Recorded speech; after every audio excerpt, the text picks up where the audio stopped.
Nous sommes de retour avec à mes côtés Natacha Vesnic. Bonjour. Bonjour Vincent. On va vous retrouver dans un instant pour les titres de la presse française. Mais d'abord, comme promis, c'est le journal de l'économie et c'est avec Karina Chabour. Bonjour Karina. Bonjour Vincent. Et on commence donc avec cette opération de charme de François Hollande envers les patrons français. Le chef de l'État recevait hier quelques 300 chefs d'entreprise pour tenter de renouer des liens après les tensions de ces derniers mois. Oui, il leur a clairement tendu la main en allégeant la fiscalité au moment de la cession des entreprises. C'était, vous le savez, au cœur du mouvement de protestation des pigeons. Ces patrons de start-up qui se plaignaient d'être matraqués fiscalement, notamment précisément au moment où ils revendaient leur société. Eh bien, François Hollande a annoncé un abattement de 50% après plus de 2 années de détention.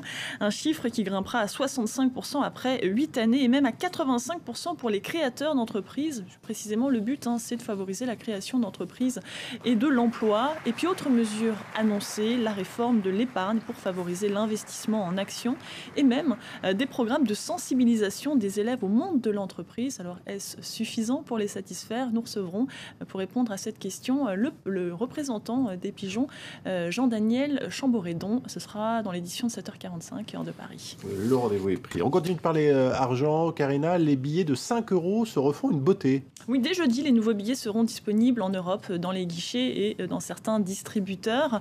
Alors, le nouveau billet de 5 € sera le premier de la nouvelle série Europe, à l'image, arborant même le portrait de la princesse grecque du même nom. Surtout, ces signes de sécurité ont été perfectionnés et doivent rendre ces billets plus sûrs. Quant aux couleurs, elles devraient rester les mêmes, histoire de ne pas trop bouleverser les consommateurs européens. C'est bien aimable à eux. Les billets de 5 livres, eux non plus, ne sont pas en reste. Oui, ils n'afficheront pas de figure mythologique, mais celle de Winston Churchill. Et sa célèbre formule « Je n'ai rien d'autre à offrir que du sang, de la peine, des larmes et de la sueur », signe que l'austérité est bel et bien de mise outre-Manche.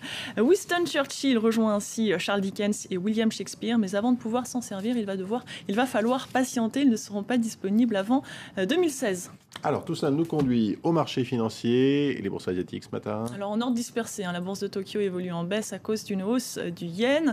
La bourse de Séoul et celle de Hong Kong, elles, sont en nette hausse. Celle de Shanghai reste fermée. Et puis, hier, Wall Street a terminé en hausse. Le S&P 500 a même battu un nouveau record historique dans un marché encouragé par la fin de l'impasse politique en Italie et un bon chiffre sur le logement aux États-Unis. Le Nasdaq, lui, était dopé par les performances d'Apple et de Google. Et puis on termine par le Bangladesh où 6 jours après l'effondrement de cet immeuble qui abritait les ateliers textiles, les grandes marques occidentales commencent à proposer des indemnisations aux familles des victimes. Oui, on a appris que la canadienne Loblaws allait rejoindre la britannique Primark. Elles vont verser des compensations aux proches des ouvriers qui travaillaient dans ces ateliers pour leur marque. Le bilan, je vous rappelle, est d'au moins 380 morts. Hier, un petit rassemblement s'est tenu devant l'enseigne britannique Primark. Les consommateurs se disent favorables au versement de ces indemnités. Écoutez. Je pense que dans ce genre de situation, les gens devraient s'unir, ainsi que les marques, afin d'aider les personnes qui en ont besoin. Je pense que c'est une bonne chose, mais ça ne suffira pas à remplacer la perte de ces familles, car l'argent ne remplace pas les personnes que vous aimez. Ce n'est pas suffisant, pas du tout. La solidarité des consommateurs britanniques, donc avec les habitants du Bangladesh et les victimes de cet effondrement d'immeubles. Voilà pour ce tour d'horizon de l'actualité économique. On vous retrouve tout à l'heure pour un journal complet, Karina.